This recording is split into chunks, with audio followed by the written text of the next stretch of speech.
Hey guys, Gameslapper here, and I've just spent a week with Sobaka Studios' latest game, Redeemer. A top-down, intense brawler with over-the-top action, beautiful visuals, brutal kill cams, and a surprisingly deep melee combat system. But don't be fooled, despite its incredible depth, it's still a brawler game, and is an exceptional one at that. The game puts you in control of Vasily, an elite operative turned monk who has spent the last 20 years trying to find peace and harmony, but alas, it was not meant to be. The game's combat doesn't hold your hand too much. You will die. A lot if you're not careful.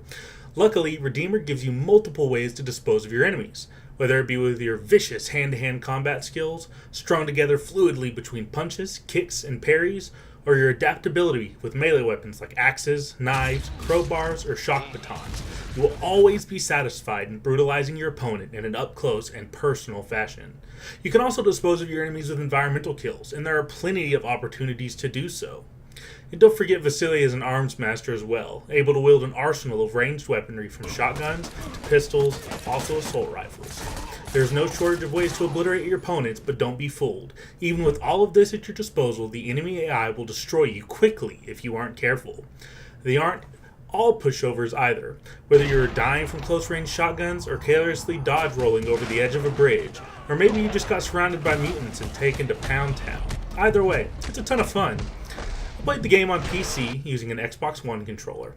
I had no problems getting the controller synced up and working immediately. I wish I could say the same for all new releases.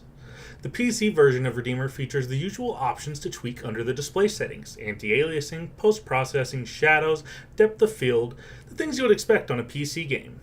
I did encounter a few slight animation glitches where Vasily would grab an enemy and kill them while standing several feet away from them, or kill them without being near them. It didn't happen too often, mostly when Vasily or the enemy was somewhat blocked by the environment. No real deal breaker there though. Other than that, my playthrough was glitch-free, and performance was great, with everything turned up to max and the game's beautiful environments engulfing my screen, only to be covered with bodies and glistening blood. I had no noticeable hiccups or frame drops. Even with numerous bullets and bodies, I never felt the game get sluggish, which is great, considering the pile of bodies at the end of each little section. So what are my thoughts after spending a week with Redeemer? Well, Redeemer is a stylish, brutal, top-down brawler with exceptional visuals, fun combat, an intriguing story, plenty of blood and gore, and it brings the brawlers of old into the year 2017. This game gets a slap of approval from me, so thanks for watching. I'll see you another week.